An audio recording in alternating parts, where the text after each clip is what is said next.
أما بعد فأعوذ بالله من الشيطان الرجيم بسم الله الرحمن الرحيم يا أيها الذين آمنوا قوا أنفسكم وأهليكم نارا وقودها الناس والحجارة صدق الله.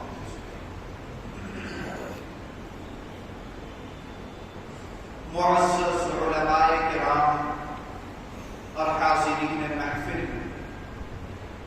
آپ حضرات کے سامنے کچھ عرض کروں اس سے پہلے ذرا ایک مرتبہ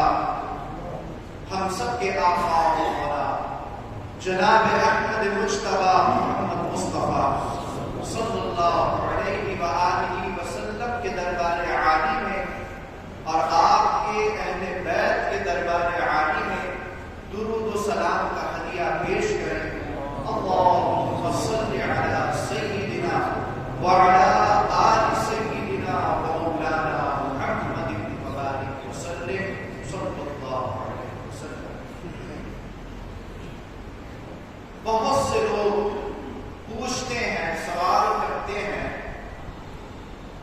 کہ اس مسجد خطیب اعظم میں یہ جلسہ کتنے سال سے ہو رہا ہے؟ حضرت قبلہ نے اس جلسے کی ابتدا کب اور کیوں فرمائی؟ تو ان لوگوں کی معلومات کے لیے عرض کیے دیتا ہوں کہ تقریباً 1923 میں جب حضرت قبلہ خطیب اعظم مکمل طور پر علوم دینیہ سے فارغ ہو گئے اور اس وقت آپ کی عمر مبارک محض 24 سال کی تھی، یعنی آپ کی جو پیدائش ہے 1899 کی ہے، تو 1923 میں 24 سال کی عمر میں اللہ نے آپ کو مکمل طور پر علوم دینیہ سے فارغ فرما دیا. تو ریاست کا دور تھا، نوابی کا اس وقت رامپور میں عروج کا دور چل رہا، نواب حامد علی خان کی حکومت کا، اور وہ غلو کی حد تک شیعی مسلک کے پیروکار تھے. تو شہر بھر کے اندر ایک عام ماحول تھا، رواج اور چرچا تھا، صرف شیعوں میں ہی نہیں بلکہ اہل سنت والجماعت کے بھی جو لوگ تھے، سنی لوگ جن کو کہا جاتا ہے، ان میں بھی یہ رواج عام تھا کہ سب کے سب 10 تاریخ کو تعزیے اور محرم بنا کر کربلا لے جاتے تھے اور وہاں پر ان کو دفن کیا کرتے تھے. عام یہ ماحول تھا، کیونکہ جیسی حکومت ہوتی ہے، جیسے حکمران ہوتے ہیں، وہ اپنی مرضی، اپنے عقیدے اور مزاج کے مطابق عوام کا بھی وہی ماحول بنا دیتے ہیں کہ جو خود ان کا ہوتا ہے. حضرت قبلہ خطیب اعظم رحمت اللہ علیہ کو اللہ تعالیٰ نے بڑا دور اندیش اور بیدار مغز بنایا. دور کی بات چاہے فائدے کی ہو یا نقصان کی، اللہ تعالیٰ آپ کے دل میں ڈال دیتا، اور اس کی بہت سی مثالیں.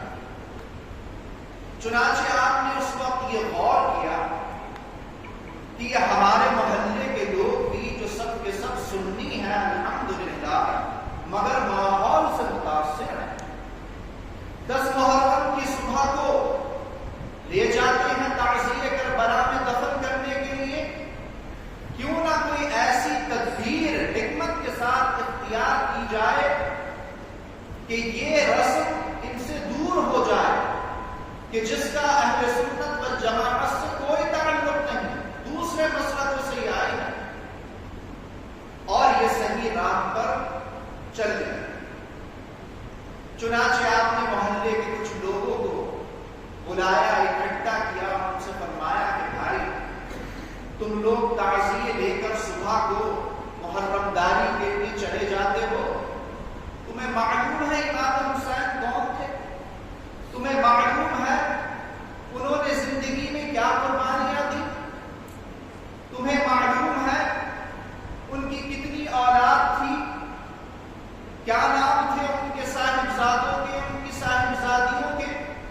وغیرہ وغیرہ. یعنی خاندان رسول کے متعلق تمہیں کتنی معلومات ہے ذرا یہ بتاؤ. تو ظاہر سی بات تھی کہ روایات میں قوم دب گئی تھی، روایات غالب ہو گئی تھی، اور جو اصل باتیں علم میں ہونا چاہیے وہ قوم کو معلوم نہیں تھی. تو انکار کر دیا ہمارے بات. تو آپ نے فرمایا اچھا ایسا ہے کہ اگر ہم تم سے یہ کہیں کہ تم سب مل کر بیٹھو اور ہم تمہیں خاندان رسول صلی اللہ علیہ وسلم کے متعلق باتیں بیان کریں گے، ان کی قربانیاں تمہیں بتائیں گے، تو یہ چیز فائدہ مند ہوگی نہیں ہوگی. تو اس زمانے میں تقریروں کا بھی کوئی رواج نہیں تھا. علماء تقریریں نہیں کیا کرتے. علماء کا کام صرف یہ تھا کہ مدرسوں میں بیٹھ کر مسند علم پر درس و تدریس کیا کرتے، یعنی پڑھتے پڑھاتے تھے بس. تقریر اس زمانے کے علماء بالکل نہیں کیا کرتے. تو ان کو ایک یہ نئی بات معلوم ہوئی کہ یہ ایک نئے عالم دین بن کر آئے ہیں اور ہمارے سامنے تقریر کریں گے، بیان کریں گے جس سے ہمیں فائدہ ہوگا. یہ تو بڑی اچھی بات ہے. لوگوں نے اس نئی چیز کو پسند کیا. چنانچہ آپ اہل محلہ کو لے کر بیٹھے اور ان کو شہادت امام حسین رضی اللہ تعالی عنہ اور شہدائے کربلا کے بارے میں تفصیل سے بیان کیا. ان لوگوں کے علم میں اضافہ ہوا، خوش ہوئے، اور آپ کا یہ طریقہ ایسا مقبول ہوا کہ بحمد اللہ تعالی بلا ناغہ، بغیر کسی ناغے کے، اس زمانے سے لے کر آج تک الحمدللہ 104 سال ہو گئے، چاند کے اعتبار سے یہ سلسلہ قائم ہے، جاری اور ساری. اور حضرت قبلہ کا صرف یہی طریقہ جاری نہیں ہے، بلکہ اگر میں آپ کے سامنے عرض کروں تو جو جو کام آپ نے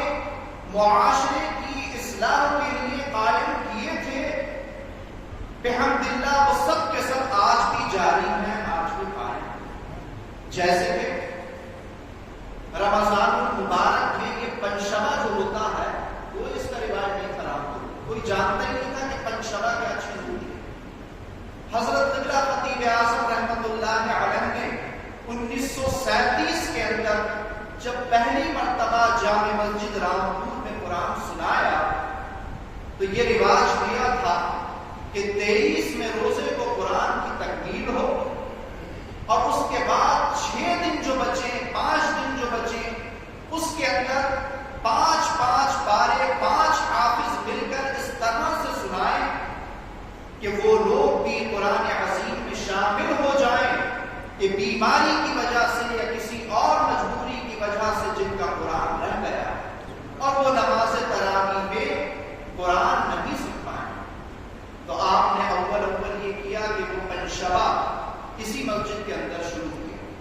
اور جب اللہ نے اس کو مقبولیت بخشی، لوگ بڑھتے گئے، تو اس پنشبے کو جامع مسجد رامپور میں منتقل کیا، اور ایسا مقبول ہوا کہ بحمدللہ تعالی آج رامپور کی کتنی مسجدوں میں پنشبے ہو رہے ہیں، قرآن پڑھے جا رہے ہیں. اسی طرح آپ نے اپنے مدرسے میں، خانقاہ احمدیہ میں ہر 8ویں دن ایک روحانی مجلس منعقد کی ختم خواجگان کے نام سے.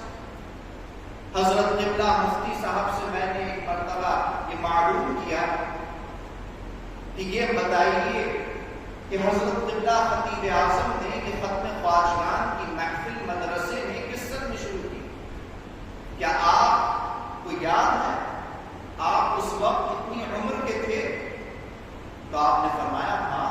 مجھے یاد ہے، خوب یاد ہے. اور غالباً 1940 کا وہ دور تھا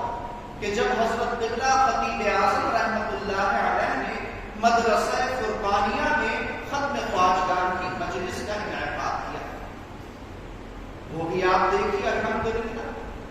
80-90 برس ہو رہے ہیں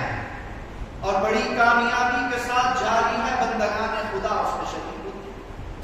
تو میرے کہنے کا مقصد یہاں پر یہ ہے کہ ان تمام باتوں سے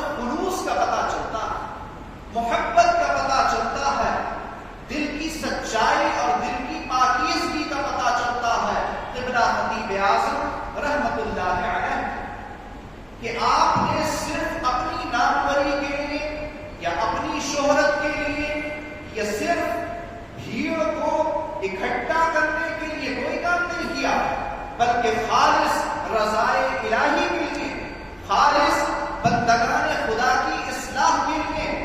خالص سماج و معاشرے میں جو بیجا اور فضول رسمیں پیدا ہو گئی تھی جس میں ہمارے سنی بھائی ملوث ہو گئے تھے، ان بیجا رسموں سے اپنے سنی عوام کو بچانے کے لیے، قوم کی خدمت کے لیے ان تمام کاموں کو انجام دیا اور قائم کیا۔ اللہ تعالیٰ نے اس خلوص کی وجہ سے آپ نے دل میں رکھ کر ان تمام کاموں کو جاری کیا تھا، اسی کا یہ نتیجہ ہے کہ وہ ساری کی ساری آپ کی روایات اور شریعت کی رسمیں کامیابی کے ساتھ بحمداللہ تعالی 100 برس ہونے کو آ رہے ہیں، آج بھی جاری اور ساری۔ اہل بیت اطہار جن کو پنجتن پاک کہا جاتا ہے، اب بہت سے لوگ عجیب عجیب باتیں کرتے ہیں، نیا زمانہ ہے، نئی نئی باتیں سننے میں ملتی ہیں، وہ باتیں کہ جو نہ آپ کو اپنے بزرگوں اور سلف صالحین کی کسی کتاب میں لکھی ہوئی ملے گی، نہ ان کے کسی قول میں ملے گی، اور نہ آج کے مستند علماء کی زبان سے ایسی باتیں آپ کو سننے کو ملیں گی۔ کوئی کہتا ہے کہ صاحب پنجتن پاک کیوں کہتے ہیں؟ یہ کیا ہے؟ یہ تو صوفیوں نے ایک روایت، ایک اصطلاح کر لی ہے، پنجتن پاک یہ کوئی چیز نہیں، اللہ کے رسول نے تو کہیں نہیں فرمایا پنجتن پاک۔ بڑی ہنسی آتی ہے اس میں۔ کوئی کہتا ہے کہ تم اہل بیت کو اطہار کیوں کہتے ہو؟ اہل بیت اطہار کیوں کہتے ہو؟ صرف کیا وہی پاک ہے؟ دیگر صحابہ کرام کو تم پاک نہیں سمجھتے؟ تو ایسے لوگوں کی نظر قرآن کی آیتوں پر نہیں ہے، ایسے لوگوں کی نظر نبی کریم صلی اللہ علیہ وسلم کی حدیثوں پر نہیں ہے۔ کسی عالم نے، کسی صوفی یا اللہ والے نے کوئی من گھڑت روایت نہیں جاری کی، کوئی چیز اپنی طرف سے قائم نہیں کی، بلکہ آپ جو سن رہے تھے وہ حدیث پاک کہ اللہ کے رسول صلی اللہ علیہ وسلم نے اپنی چادر مبارک کو اٹھا کر اس کو پھیلا کر آواز دی تھی کہ اے علی تو آجا اس چادر کے اندر، اے فاطمہ، اے حسن، اے حسین تم آ جاؤ اس چادر کے اندر،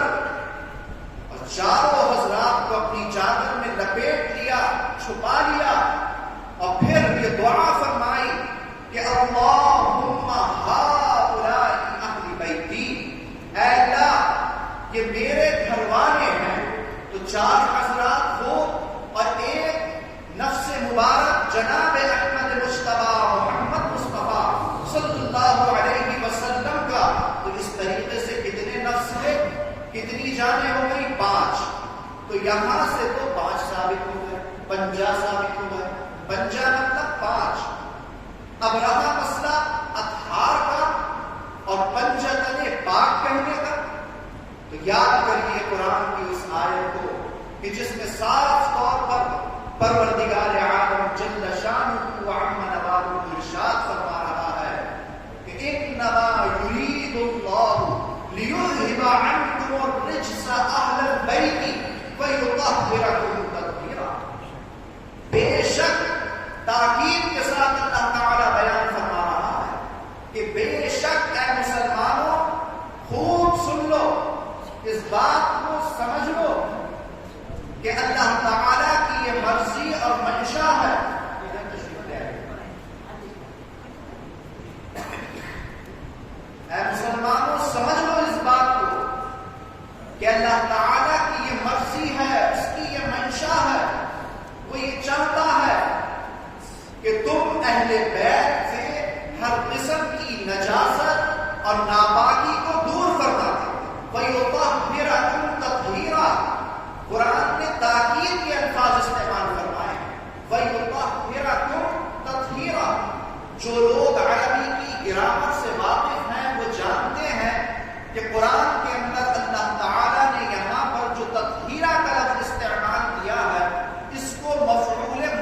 تاکید کے لیے اللہ تعالیٰ نے پھر سے آگے فرمایا تطہیرا،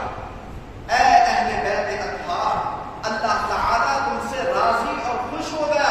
اور ہر قسم کی نجاست اور ناپاکی کو اس نے تم سے دور کر دیا اور مکمل طور سے تمہیں طہارت اور پاکیزگی عطا فرمائی۔ تو یہاں سے ثابت ہوا اہل بیت کا اطہار ہونا، اہل بیت کا پاکیزہ اور مقدس ہونا۔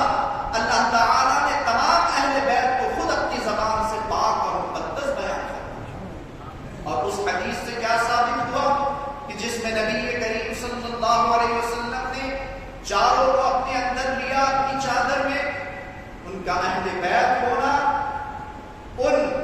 نفوس قدسیہ کا کہ جو 5 ہیں نبی کے کریم صلی اللہ علیہ وسلم سمیت ان کا پنجتن ہونا ہے، وہاں سے ثابت۔ تو کچھ باتیں حدیث سے ملتی ہیں، کچھ باتوں کا حوالہ، کچھ باتوں کا ثبوت حدیثوں میں ہمیں مل جاتا ہے، کچھ کا قرآن دے دیتا ہے۔ اب اگر ہم یہ چاہیں کہ صاحب ہر چیز قرآن سے دکھاؤ، ہر چیز بخاری سے یا مسلم سے دکھاؤ، تو ایسا نہیں ہو سکتا۔ کیا مذہب اسلام اتنا مختصر ہے کہ 30 باروں کے اندر تمام کی تمام باتوں کو سمو دیا جائے؟ یا اللہ کے رسول کے زندگی بھر کے اقوال اور آپ کی باتیں اتنی مختصر ہیں کہ بس بخاری اور مسلم کے اندر وہ سما جائے؟ ہرگز بھی نہیں، بلکہ اس کا مطلب یہ بیان کیا ہے مفسرین کرام نے اور محدثین عظام نے کہ قرآن کے اندر اللہ تعالیٰ نے جو نہایت بنیادی ضروری باتیں ہیں، موٹی موٹی باتیں ہیں، ان کو بیان کرنا وہ سب کی صلاحیت۔ اب اللہ تعالیٰ جس انسان کو جتنی صلاحیت دیتا ہے، جتنی سوجھ بوجھ اور استعداد دیتا ہے، وہ قرآن کے اس روحانی اور علمی سمندر میں اترتا چلا جاتا ہے، اترتا چلا جاتا ہے، اور جس قدر ڈوبتا چلا جاتا ہے، قرآن کے چھپے ہوئے رموز و جواہر جن کو کہا جاتا ہے، جواہرات کہا جاتا ہے، ان کو نکال نکال کر لکھتا ہے اور لوگوں کے سامنے بیان کرتا ہے۔ یہی حال نبی کریم صلی اللہ علیہ وسلم کی حدیثوں کا بھی ہے کہ اللہ کے رسول صلی اللہ علیہ وسلم نے جو حدیثیں بیان فرمائی، ایک تو مسلمان عام طور سے ان کا ترجمہ کر لیتا، ہندی زبان میں حدیثوں کے ترجمے آج کل مہیا ہیں، اردو زبان میں ہیں، انگلش زبان میں ہیں، ٹھیک ہے، لفظ بلفظ سیدھے سادھے وہ ترجمے ہیں، آپ نے پڑھ لیے، آپ نے ان کا ظاہری مطلب سمجھ لیا، لیکن ان حدیثوں سے کیا مسئلہ نکلتا ہے؟ اس حدیث کو امام اعظم نے یا امام مالک نے یا امام شافعی نے یا امام احمد بن حنبل میں سے کس حضرت نے اپنی دلیل بنایا ہے اور کون سے مسلک کا مسئلہ اس سے ثابت کیا ہے، یہ ہر ایک عام مسلمان نہیں سمجھ سکتا۔ یہ کام کس کا ہے؟ یہ کام ہے فقہائے کرام کا، یہ کام ہے مفتیان عظام کا، مجتہدین اور محدثین و مفسرین کرام کا۔ یہ باریک باریک باتیں جو قرآن و حدیث میں چھپی ہوئی ہیں اشاروں کے اندر، امت محمد مصطفیٰ صلی اللہ علیہ وسلم کے فوائد کی، یہ اللہ تعالیٰ ان حضرات کے دلوں اور دماغوں کے اندر القاء کرتا ہے، ڈالتا ہے۔ تو ہمارا کام صرف اتنا ہے کہ اگر ہم قرآن و حدیث کے ترجمے کسی زبان میں پڑھیں بے شک پڑھیں، کوئی حرج نہیں، لیکن ان ترجموں کو پڑھ کر خود سے مجتہد اپنے آپ کو نہ سمجھنے لگے، خود سے اپنے آپ کو محدث یا مفسر نہ سمجھنے لگے، جب تک کہ 9-10 سال فقہ کی باریکیوں کو ہم نہ پڑھ لیں، حدیث کی باریکیوں کو، تفسیر کا اتنا عظیم میدان ہے اس کی باریکیوں کو نہ سمجھ لیں، علماء کی صحبتوں میں بیٹھ کر، جب تک نہ ہم محدث کہلا سکتے، نہ مفسر کہلا سکتے، نہ فقیہ کہلا سکتے۔ ہاں اپنی معلومات لے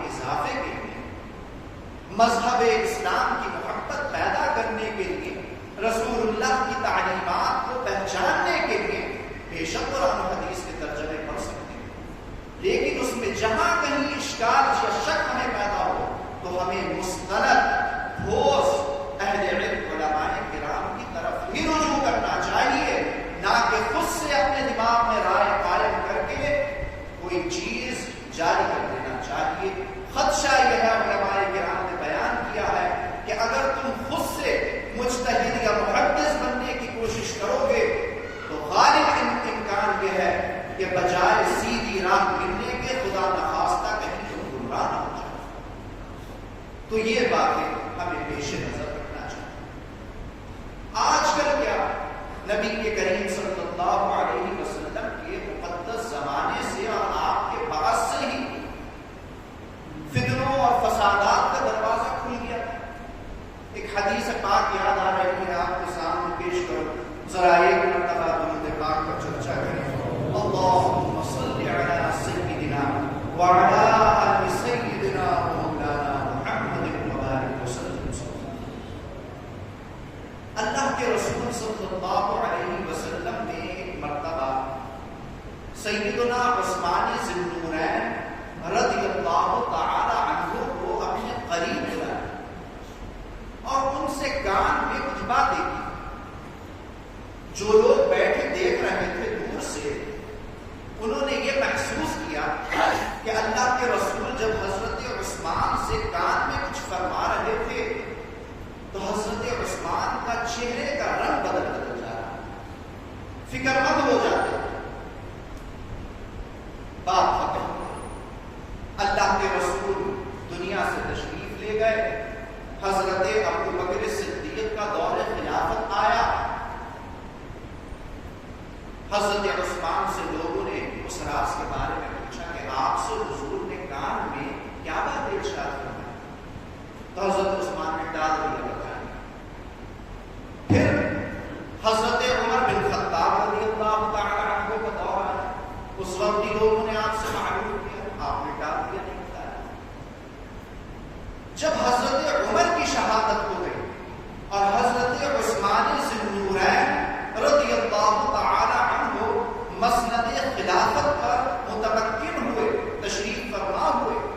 تو اس وقت آپ نے وہ خود راز کھولا.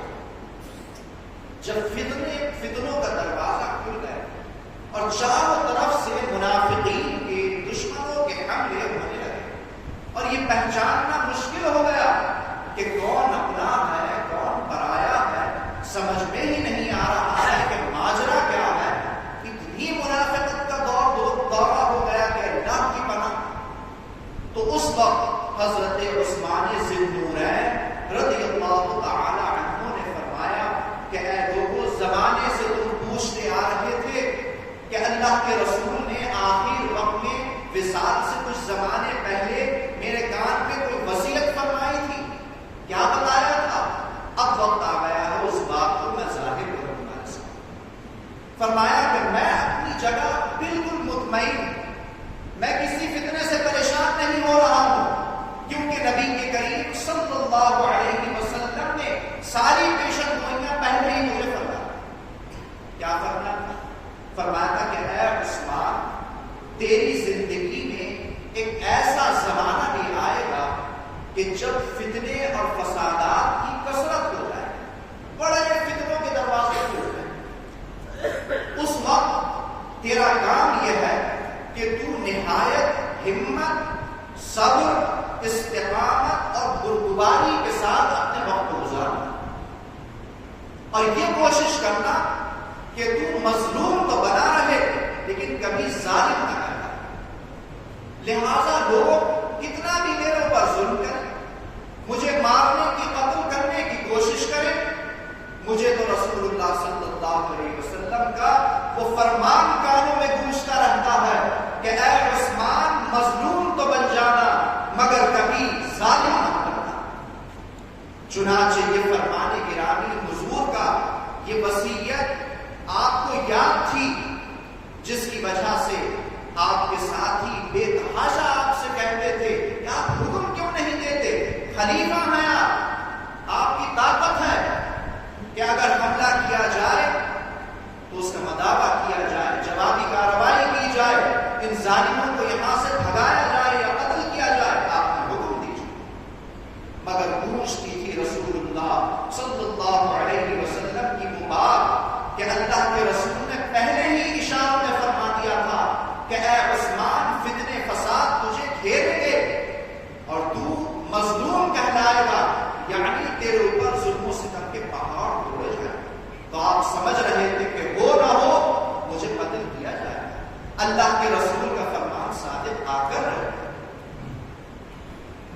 اجازت نہیں دی اپنے بچاؤ،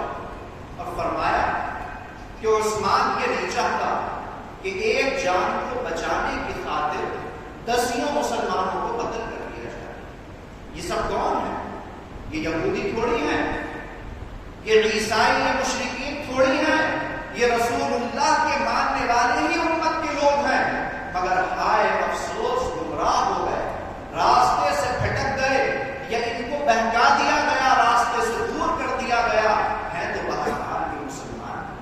میں یہ گوارا نہیں کرتا کہ اپنی جان بچانے کے لیے ان پر تلوار چلانے کا حکم ہے۔ یہ صبر و استقامت، یہ بردباری، چنانچہ ظالم نے بالآخر آپ کو شہید ہی کر۔ تو بیان کرنے کا مقصد یہاں پر یہ ہے کہ اہل بیت اطہار یا حضرات حسنین کریمین رضوان اللہ تعالی علیہم اجمعین تو ہے ہی، انہوں نے تو قربانی کی وہ مثالیں پیش کی ہیں کہ جس کی مثال تاریخ انسانی میں نہیں مل سکتی۔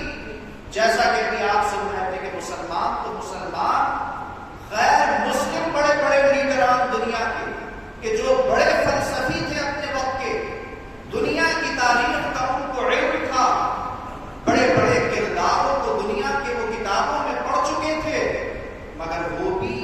اپنے رسالوں میں، اپنی تحریروں میں، اپنی کتابوں میں یہ لکھنے کو مجبور ہو گئے کہ ہمارے جو مذہب کے پیشوا ہیں، میں ان کے اندر بھی وہ تاثیر نہیں دیکھتا کہ جو تاثیر دیکھتا ہوں نواسہ رسول سیدنا امام حسین رضی اللہ تعالی عنہ کہتا کہ ایسا ان کے نام نامی میں اثر ہے آج بھی کہ مسلمان جب جذبے کے ساتھ ان کا نام لیتا ہے اور ان کی قربانی کو یاد کرتا ہے تو اس کا دل تھرا جاتا ہے اور ان کے نام کے لیے وہ کچھ بھی کر گزرنے کو تیار ہے۔ مہاتما گاندھی جی کو کہا جاتا ہے گاندھی جی، بابائے قوم، وہ لکھ رہے ہیں یہ بات اپنے اخبار ہریجن کے اندر کہ مجھے یہ کہتے ہوئے نہایت افسوس ہو رہا ہے، اور اپنے مذہب کے سب سے بڑے پیشوا کا نام بھی لیتے ہیں، نام لے کر کہتے ہیں کہ میں افسوس کے ساتھ کہتا ہوں کہ مجھے کسی کردار میں وہ اثر نہیں دکھتا جو امام حسین رضی اللہ تعالی عنہ کہتے تھے۔ یہ کیا بات ہے، یہ کیا چیز ہے؟ وہ کوئی جاہل نہیں تھے، بڑی دنیاوی علوم کے اندر مہارت رکھنے والے تھے، لیکن متاثر ہو رہے ہیں تو امام حسین رضی اللہ تعالی عنہ سے۔ سیدنا علی مرتضیٰ کرم اللہ وجہہ کو بھی اللہ کے رسول صلی اللہ علیہ وسلم نے پہلے ہی ساری تلقین، سارا صبر، ساری نصیحتیں سب فرما دی کہ اے علی تمہارے ساتھ یا تمہاری اولاد کے ساتھ کیا کیا ہوگا سب بیان۔ ایک روایت کے اندر آتا ہے، بڑی حیرت ہوتی ہے، اور وہ روایت پوری امت محمدیہ کے جو فرقے ہیں ان پر صادق کیا کہ اللہ کے رسول نے ہو بہو ساری باتیں بیان کر فرمایا کہ ایک موقع کے اوپر اے علی ہم یہ دیکھتے ہیں کہ تمہارے اندر اللہ تعالی نے حضرت عیسیٰ علیہ نبینا علیہ الصلوۃ والسلام کی جھلک رکھی ہے۔ حضرت علی عرض کرنے لگے یا رسول اللہ، حضرت عیسیٰ علیہ السلام اللہ کے نبی، میں آپ کا غلام بھی آپ کا کیا ہوں؟ فرمایا کہ نہیں، مطلب ہمارے بات کہنے کا یہ ہے کہ جس طریقے سے حضرت عیسیٰ کی قوم نے ان کے ساتھ ظلم کیا اور ان کی قوم 2 حصوں میں تقسیم ہو گئی، اور بہت کم لوگ ان کے ماننے والے ایسے بچے کہ جنہوں نے صحیح راستہ اختیار کیا۔ فرمایا کہ ایک حصہ تو قوم کا ایسا ہو گیا کہ جس نے حضرت عیسیٰ کو اتنی تکلیف پہنچائی، اتنی ایذا دی کہ انہوں نے ان کو سولی تک پہنچایا، اور وہ اپنے ذہن میں، اپنے گمان میں یہ سمجھنے لگے کہ استغفر اللہ، ہم نے حضرت عیسیٰ کو پھانسی پہ چڑھا دیا۔ انہی کی قوم کا دوسرا حصہ وہ ہوا کہ جنہوں نے اتنی افراط کی، اتنی زیادتی کی اپنے عقیدے کے اندر، اتنا حضرت عیسیٰ کو اونچا اٹھایا کہ ان کو اللہ کا بیٹا بنا دیا۔ فرمایا اے علی ہم بھی تمہارے اندر بھی محسوس کر رہے ہیں کہ حضرت عیسیٰ علیہ السلام تمہارے اندر بھی ایک قوم ایسی پیدا ہوگی تو ایک طرف کو تمہیں ستائے، تمہارے اہل بیت کو، ہماری اولاد کو تکلیف اور ایذا پہنچائے گی، شہید کر دے گی، اور کچھ لوگ اس امت میں ایسے بھی ہوں گے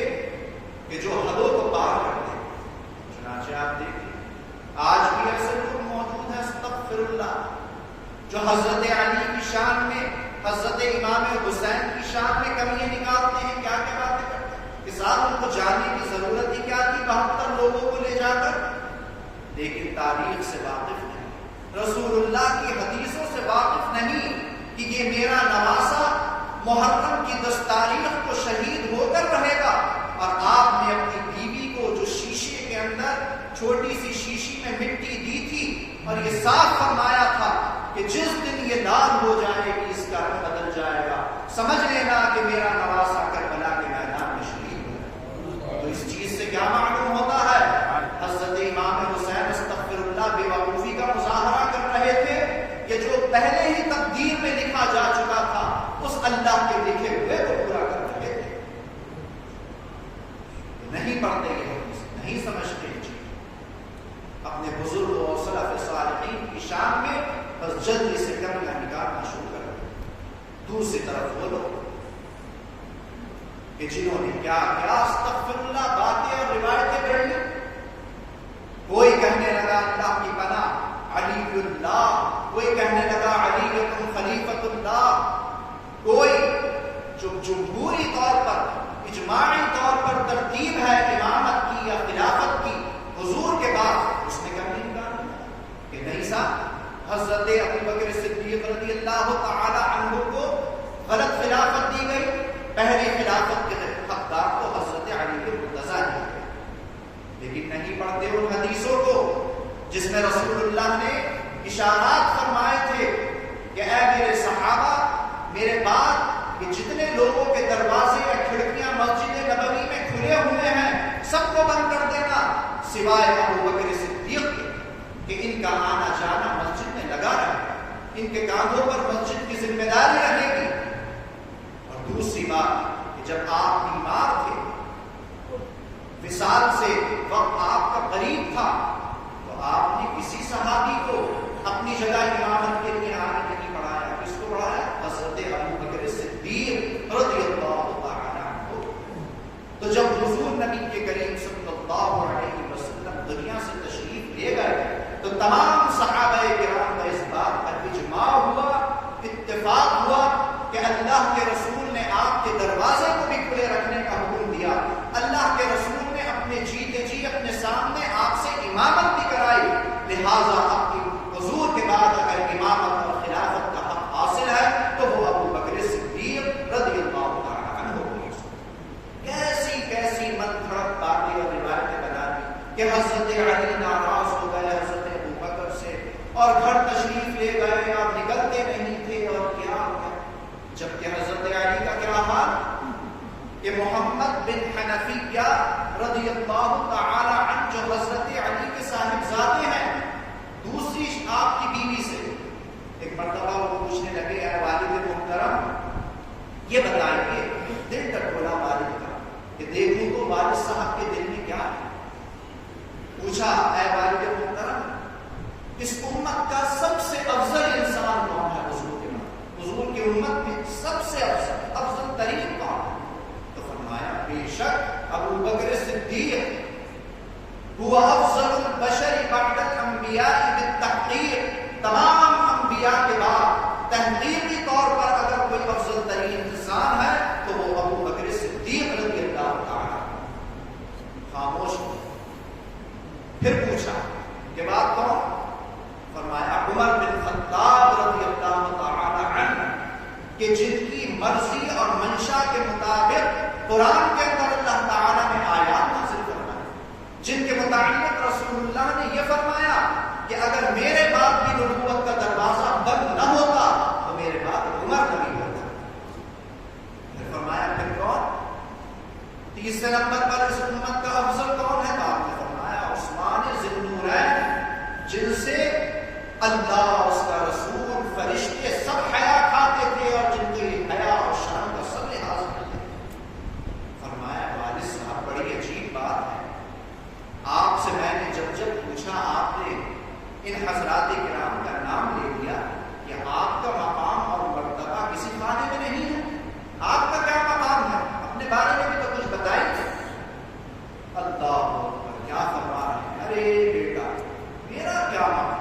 میرا کیا مرتبہ، انا رجل من المسلمین، فرمایا کہ میں تو مسلمانوں کی جماعت میں سے ایک عام انسان ہوں، بس اس سے کچھ نہیں۔ تو یہ ساری باتیں ان حضرات کی زبانی جو حدیثوں کے توسط سے ہمیں حاصل ہوئی ہیں، ان کو پڑھ کر، ان کو سمجھ کر، کہ کوئی بھی سینے کے اندر صالح دل رکھنے والا، دماغ کے اندر عقل سلیم رکھنے والا شخص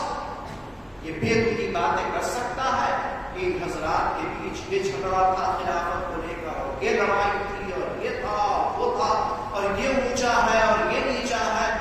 ہماری کیا اوقات ہو سکتی ہے کہ ہم ان مقدس ہستیوں کے درمیان درجہ بندی کریں یا توازن پیدا کریں؟ اللہ جانے، اس کا رسول جانے، ہمارے نزدیک سب کے سب افضل ہیں، محترم ہیں، برگزیدہ ہستیاں۔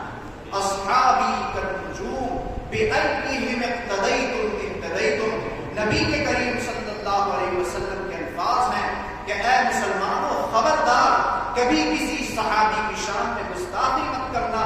میرے تمام کے تمام صحابہ آسمان کے ستاروں کی مانند ہیں کہ جیسے وہ چمک رہے ہیں سورج کی روشنی سے، وہ سارے کے سارے چمک رہے ہیں، کوئی زیادہ چمک رہا ہے، کوئی کم چمک رہا ہے، لیکن بہرحال چمک سب کے سب رہے ہیں۔ اسی طرح میرے صحابہ کرام کا حال ہے کہ میں علم و معرفت کا، روحانیت کا سورج ہوں، اور میری کرنوں سے تمام صحابہ ستاروں کی مانند چمک، تم جس کی بھی ابتدا کرو گے ہدایت پروردگار عالم انہی معتدل طریقوں کے اوپر مرتے دم تک ہمیں قائم و دائم رکھے، نہ ہمیں ادھر کو جانے